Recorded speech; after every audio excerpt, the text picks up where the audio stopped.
pink balloon floated up into the sky. 7-year-old Emma Clarke had just released it, laughing as it disappeared into the clouds. Her mother snapped a photo at exactly 3:47 p.m. 43 minutes later. Emma was gone. Vanished from her own birthday party in a garden full of witnesses. No screams, no struggle, no trace. For 9 years, her family searched. For 9 years, they found nothing. Then a DNA test meant for Ancestry changed everything. This is Brighton, England. This is the story of how a birthday balloon became the last photo of a missing child, and how science brought her home nearly a decade later. Emma Rose Clarke was born on June 14, 2002, in Brighton, a coastal city on England's South Shore. She was the only child of Michael and Sarah. Clarke Michael worked as a secondary school teacher, teaching mathematics at Brighton College. Sarah was a nurse at Royal Sussex County Hospital, working the pediatric ward. They lived in a modest terraced house in the Hanover neighborhood, a quiet area filled with young families and tree-lined streets. Emma was everything her parents had hoped for. Bright, curious, endlessly energetic. She had her mother's dark curly hair and her father's hazel eyes. She loved drawing, especially horses. Her bedroom walls were covered with sketches she'd made, careful pencil drawings of horses running, horses jumping, horses standing in fields. For her 7th birthday, her parents had promised her riding lessons, starting in September when school resumed. Emma attended St. Luke's Primary School, just a 10-minute walk from their home. Her teacher, Mrs. Patricia Bennett, described Emma as an exceptionally bright student who loved reading and always volunteered to help classmates who struggled. Emma's best friend was a girl named Sophie Martinez, who lived 3 doors down.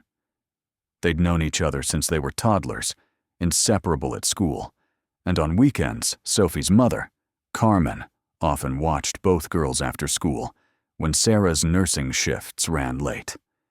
Emma was also close with her paternal grandmother, Dorothy Clarke, who lived in Hove, the neighboring town. Dorothy picked Emma up from school every Wednesday, and they'd spend the afternoon baking or working on puzzles together. Dorothy had been teaching Emma to knit, and Emma was working on a scarf, pink and purple stripes, her favorite colors. The summer of 2009 was warm and bright. Emma's 7th birthday fell on a Sunday, June 14th. Sarah and Michael had planned a small garden party at their home, inviting Emma's school friends and their families. About 20 children were expected, along with parents. Sarah had spent the week preparing, ordering a cake decorated with horses, buying party favors, planning games. Michael had hung decorations in their small back garden, stringing up balloons and bunting. Emma had been excited for weeks, talking constantly about her party, about the games they'd play, about the cake she'd chosen. The morning of June 14th, Emma woke early, too excited to sleep. She came downstairs at 6:30 a.m., where Sarah was already in the kitchen preparing food. "Is it time for my party yet?" Emma asked. Sarah laughed. "Not for 8 more hours, love. But you can help me make the sandwiches if you'd like." The party was scheduled to begin at 2 p.m. By 1:45, the first guests arrived: Sophie Martinez and her parents. Sophie gave Emma a wrapped present, and the 2 girls ran upstairs to Emma's room to play before the other children arrived. By 2:15, the garden was full. Approximately 18 children aged 5 to 8, along with their parents, filled the small space. Michael supervised games on the lawn, musical chairs, pass the parcel. Sarah moved between the kitchen and garden, bringing out food and drinks. The weather was perfect, sunny and warm with a light breeze. At 3:30 p.m., Sarah brought out the birthday cake, placing it on the garden table. Everyone gathered around, singing happy birthday, while Emma, wearing a paper crown, beamed with joy. She blew out the candles in one breath, and everyone cheered. After cake, Sarah handed out helium balloons to all the children, different colors, each tied with a ribbon. Emma's was pink, her favorite. At approximately 3:45 p.m., several children asked if they could release their balloons and watch them float away. Sarah agreed, thinking it would be fun. The children gathered on the lawn, and on the count of 3, they let go. Emma released her pink balloon, tilting her head back to watch it rise. Sarah, standing about 10 feet away, lifted her camera and took a photo. The timestamp on that photo would later be confirmed as 3:47 p.m. It showed Emma from the side, her face turned upward, eyes following the balloon, a smile on her lips, her dark curls blowing slightly in the breeze. It was the last photograph ever taken of Emma Clarke. After releasing the balloons, the children dispersed around the garden. Some went back to playing on the lawn. Others clustered around the food table. A few went inside to use the bathroom or get drinks. Emma's parents lost track of her exact location. Not unusual at a party full of children, Sarah was in the kitchen washing dishes. Michael was on the lawn helping a child who'd scraped his knee. Neither was particularly concerned. Their garden was enclosed by a 6-foot wooden fence. The side gate leading to the front of the house was closed, but not locked. At approximately 4:15 p.m., Sophie Martinez came to Sarah in the kitchen. "Mrs. Clarke, where's Emma? I can't find her." Sarah wasn't immediately worried. "She's probably in her room, love. Go check upstairs." Sophie ran upstairs and checked Emma's bedroom, the bathroom, her parents' room. "No Emma." She came back down. "She's not upstairs." Sarah went into the garden and looked around. She didn't see Emma among the children playing. She walked to Michael. "Have you seen Emma?" Michael looked around, scanning the children. "Not in the last few minutes. Check the house." Sarah went through every room: kitchen, living room, dining room, upstairs bedrooms, bathroom. No Emma. A small flutter of concern started in her chest. She went back outside. "Michael, I can't find her. She's not in the house." Michael's expression shifted. She must be here. The gate's closed. But he started searching too, calling Emma's name. Other parents noticed and began helping. They checked the garden shed, behind bushes, under the porch. They called Emma's name repeatedly. No response. At 4:30 p.m., 15 minutes after Sophie first asked where Emma was, Sarah opened the side gate and checked the front garden and street. Emma wasn't there. The street was quiet. A few parked cars. No pedestrians. Sarah's concern turned to panic. She ran back inside and called Emma's name louder, her voice cracking. Michael checked the front of the house, walking up and down the street, looking in neighbors' gardens. Nothing. At 4:35 p.m., Michael called 999. "My daughter's missing. She was at her birthday party in our garden, and now we can't find her. She's 7 years old. We've searched everywhere." The operator kept Michael on the line, asking questions while dispatching police. Within 6 minutes, 2 police officers arrived at the Clarke home PC. David Morrison and PC Helen Wright took initial statements. They organized the parents at the party into a search team, spreading out to search the surrounding streets. They knocked on neighbors' doors, asking if anyone had seen a small girl. Nobody had. By 5 p.m., more police arrived. Detective Inspector James Shepard took control of the scene. He interviewed Sarah and Michael separately, asking detailed questions. When was Emma last seen? What was she wearing? Did she have any reason to leave? Could she have wandered off? Sarah described Emma's clothing: a white dress with pink flowers, pink sandals, the paper crown from the party. Emma had no reason to leave and wouldn't have gone off alone. She was a cautious child who followed rules. D.I. Shepard ordered a wider search. Officers went door to door in a 3-block radius. They searched gardens, alleyways, parks. They checked the nearby primary school grounds, and playground. A police dog unit arrived at 6:15 p.m. The dog was given Emma's scent from clothing in her room and led through the neighborhood. The dog tracked a scent from the back garden to the side gate, then to the street, where it lost the trail. This suggested Emma had left through the side gate and possibly gotten into a vehicle. At 7:30 p.m., as the sun began setting, D.I. Shepherd made the decision to treat this as a critical missing child case, possibly an abduction. The first crucial hours were passing, and there was no trace of Emma Clarke. By 8 p.m., the story hit local news. 7-year-old Emma Clarke missing from birthday party in Brighton. Police appeal for witnesses. Emma's photo, the one from the party, showing her releasing the pink balloon, was broadcast on television and shared online. A dedicated phone line was set up for tips. Sarah and Michael sat in their living room, surrounded by family and police, unable to process what was happening. Their daughter had been in their garden, surrounded by people, and had simply vanished. That evening, over 100 volunteers joined police in searching. They combed through nearby Preston Park with flashlights. They checked bins, sheds, abandoned buildings. Local businesses provided CCTV footage from the area. Police reviewed hours of video from shops and traffic cameras on surrounding streets. One camera, positioned at a corner shop 2 streets away, showed a white van driving past at 4:02 p.m., around the time Emma likely went missing. The van had no visible markings or license plate. From that angle, police flagged it as a vehicle of interest, but had limited information. The next morning, Monday, June 15th, the search intensified. Police conducted house-to-house inquiries across the entire neighborhood.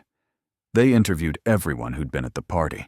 Taking detailed statements, everyone accounted for their whereabouts. Nobody had seen Emma leave. Nobody had seen anything suspicious. It was as if she'd evaporated. The media coverage expanded nationally. "Birthday girl vanishes without trace," read headlines across UK newspapers. Emma's face was everywhere, on posters, on news broadcasts, in newspapers. The photo of her releasing the balloon became iconic, reproduced thousands of times. Sarah and Michael made a televised appeal. Sarah, barely able to speak through tears, begged whoever had Emma to bring her home. "She's just a little girl. She needs her family. Please, if you have her, please let her come home." In the following weeks, police pursued every lead.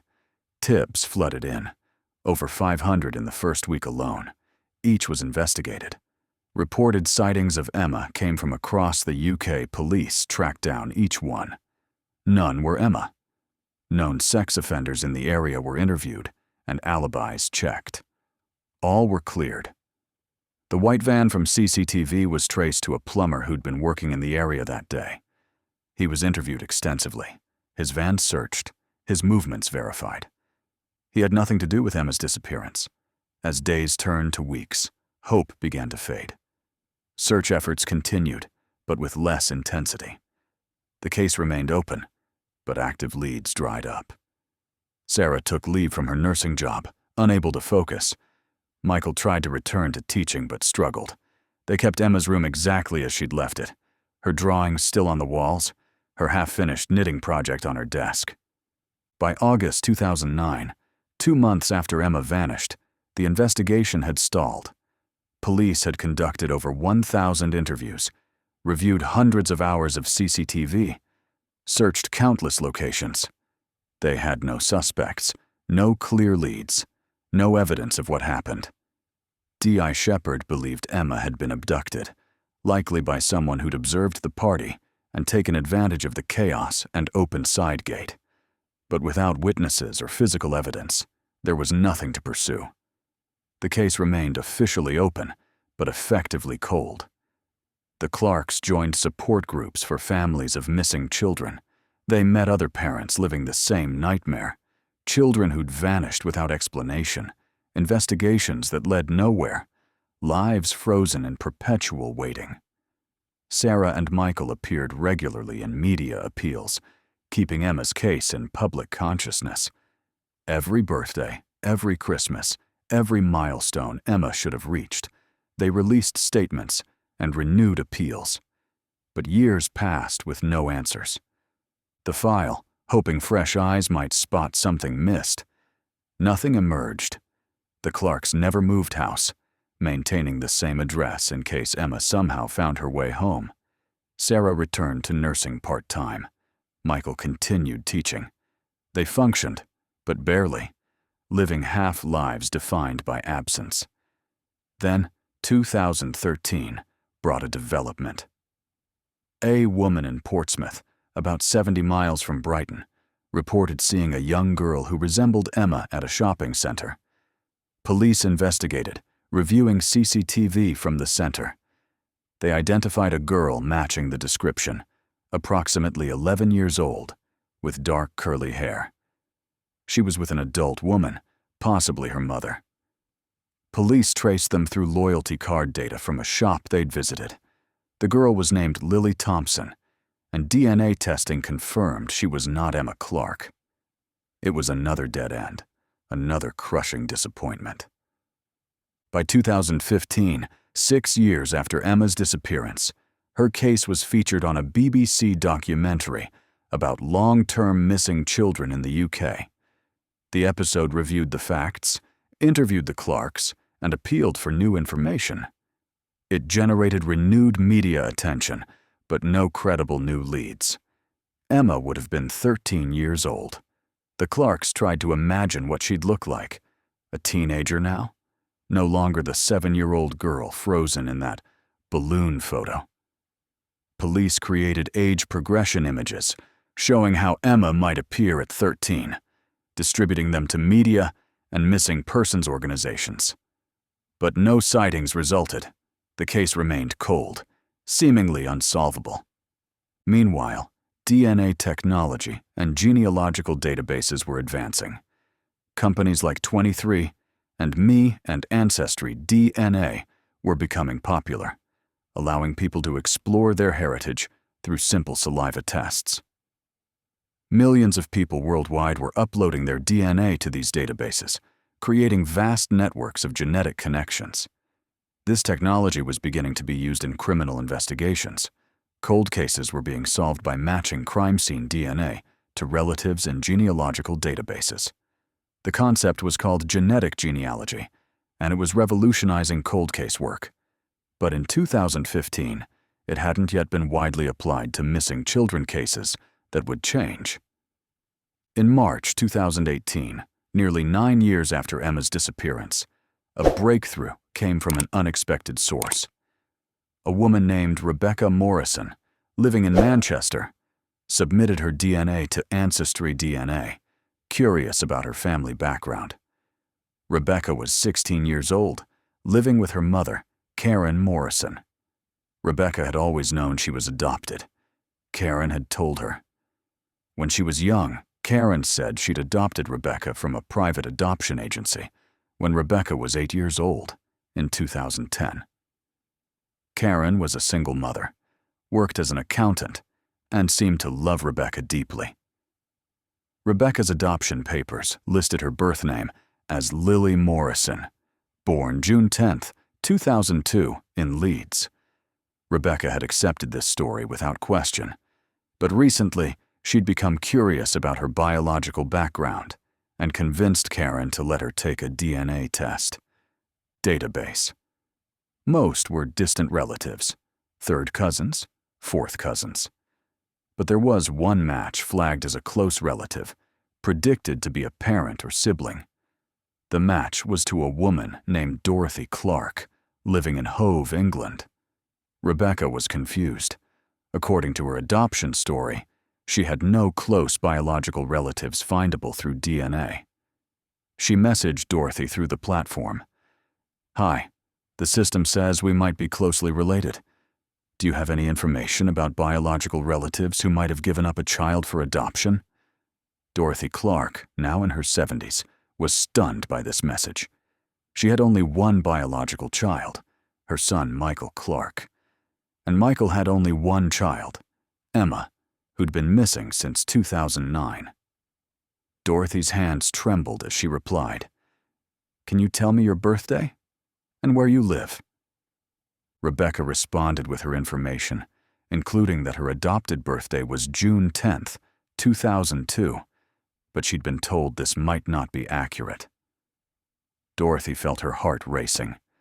June 10th was close to Emma's actual birthday of June 14th. She immediately called her son, Michael. "Michael, you need to sit down. I just received a message from a girl on a DNA website. She matched as a close relative. Her birthday is nearly Emma's birthday." Michael couldn't breathe. Could this be possible? After 9 years? He immediately contacted D.I. Shepard, now a detective chief inspector, who'd never closed Emma's case. DCI Shepard arranged for Rebecca Morrison and Karen Morrison to be contacted by Greater Manchester Police. On March 24, 2018, police arrived at the Morrison home in Manchester. They explained to a confused Rebecca that she might be a missing child from Brighton named Emma Clarke. They showed her the age progression image. Rebecca stared at the image, then at her own reflection. The resemblance was undeniable. Karen Morrison was questioned separately. Initially, she denied everything, insisting Rebecca was legally adopted. But faced with DNA evidence and inconsistencies in her story, Karen eventually broke down. The truth was devastating. Karen Morrison was not Rebecca's adoptive mother. Karen was the woman who had abducted Emma Clarke from the birthday party in 2009. Karen Morrison's confession revealed the details. On June 14, 2009, Karen had been driving through Brighton, suffering from severe depression following a miscarriage that had ended her ability to have children. She'd noticed the birthday party, seen the balloons, heard children laughing. Overcome by irrational desire, she'd parked her car and walked toward the house. The side gate was open. Children were running around. In a moment of impulse, she'd seen a little girl alone near the gate. Emma, who'd briefly wandered there looking for Sophie. Karen had knelt down, smiled, and said, "Your mummy sent me to get you. Come with me quickly." Emma, trusting and polite, had followed. Karen had walked quickly to her car, put Emma in the back seat, and driven away. It had taken less than 2 minutes. Nobody had seen. By the time the alarm was raised, Karen was miles away. Karen had taken Emma to her flat in Manchester. She'd cut Emma's distinctive curly hair short and dyed it blonde. She told Emma that her parents had been in an accident and couldn't take care of her anymore, so she'd be staying with Auntie Karen now. Emma, confused and frightened, had cried for her parents. But Karen was gentle and patient, slowly manipulating Emma's memories and sense of reality. Over weeks and months, Karen convinced Emma that her previous life had been a dream, that her real name was Lily, that Karen was her mother. Emma was 7 and psychologically vulnerable. Over time, the manipulation worked. Emma's memories of her real parents faded, replaced by Karen's constructed reality. Karen homeschooled Lily, never enrolling her in school, where she might be recognized. They moved frequently, staying off official records. Karen worked accounting jobs remotely, avoiding scrutiny. For 9 years, Emma lived as Lily Morrison, genuinely believing Karen was her mother. Rebecca Morrison, Emma Clarke, was taken into protective custody, while police processed the case. DNA testing confirmed with 100% certainty that Rebecca was Emma Sarah and Michael Clarke were informed. The phone call changed everything. Their daughter was alive. After 9 years of grief and uncertainty, Emma was alive. But the joy was complicated by devastating reality. Emma didn't remember them. She'd been psychologically manipulated for nearly a decade. She believed Karen Morrison was her mother. When Sarah and Michael were finally allowed to see Emma, the meeting was heartbreaking. Emma looked at these strangers claiming to be her parents, with confusion and fear. She had no memory of them, no memory of the birthday party, no memory of her life before age 8. The trauma of abduction and years of manipulation had erased her childhood. Karen Morrison was arrested and charged with child abduction, false imprisonment, and fraud. The case went to trial in November 2018. Karen's defense argued she'd suffered mental illness at the time of the abduction and had genuinely come to believe Emma was her daughter. The prosecution presented evidence of deliberate, calculated manipulation: hair dye, frequent moves, homeschooling to avoid detection. Karen had known what she was doing was wrong. She'd simply chosen to do it anyway. The jury deliberated for 4 hours before returning a guilty verdict. Karen Morrison was sentenced to 14 years in prison for child abduction and related charges.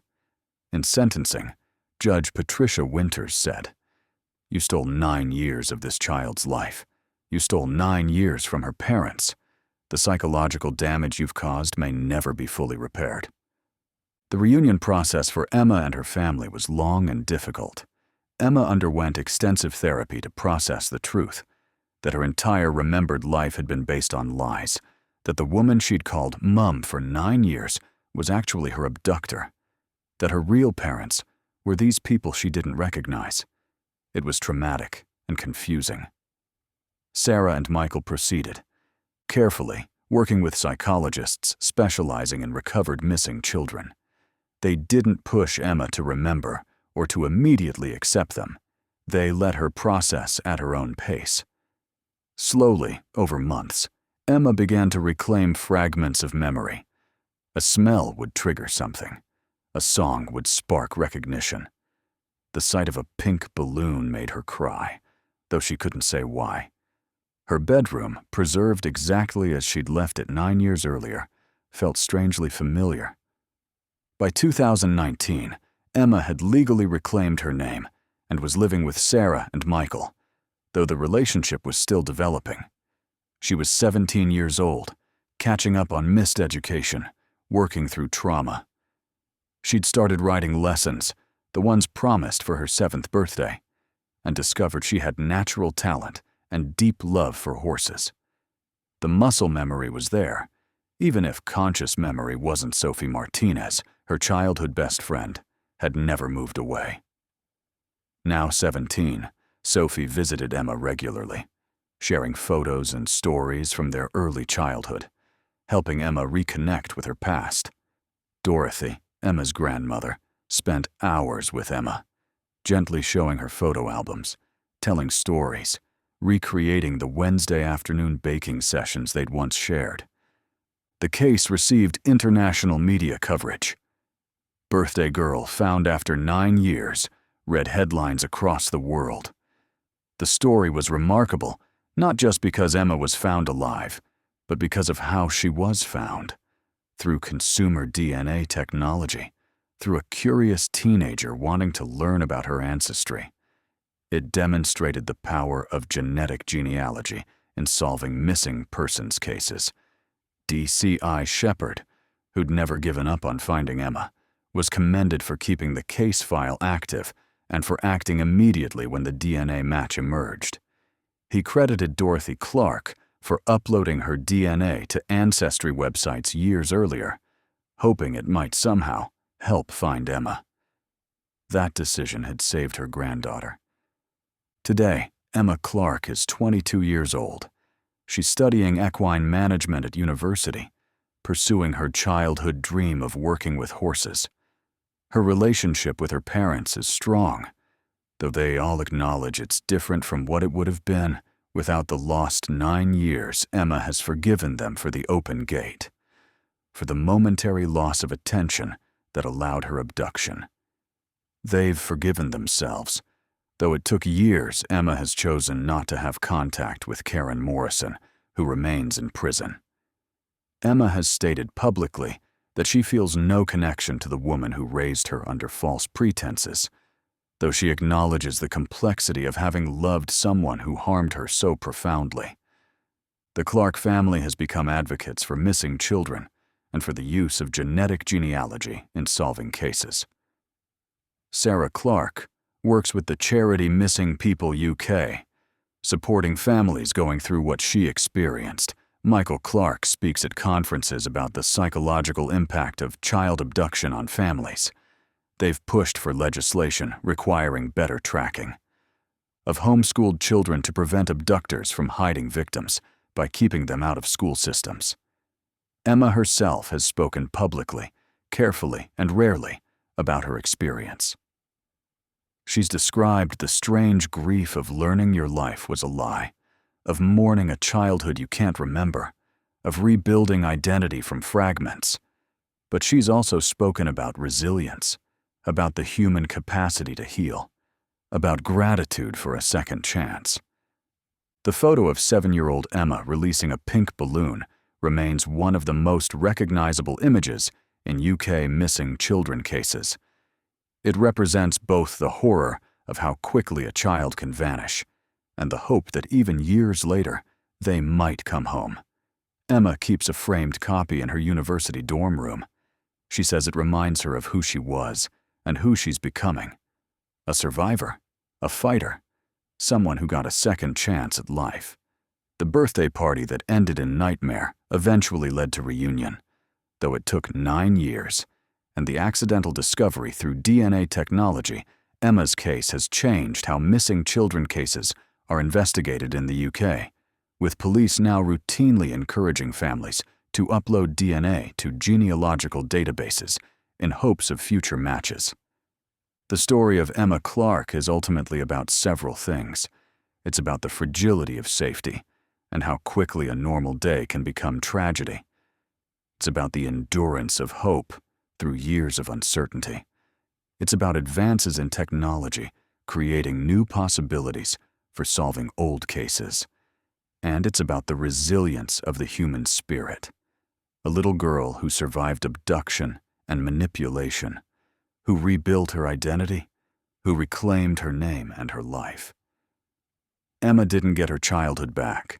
The 9 years are gone forever. But she got her future back, and she's determined to make it count.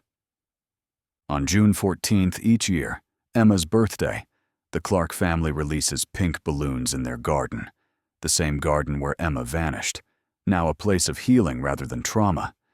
Each balloon represents a year of Emma's life, both the years lost and the years reclaimed.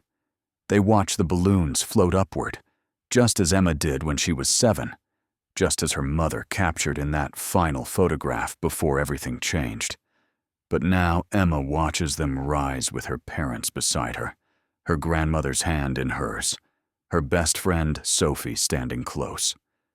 The balloons disappear into the sky, carrying grief and gratitude both, marking survival and reunion, and the long, difficult journey of coming home.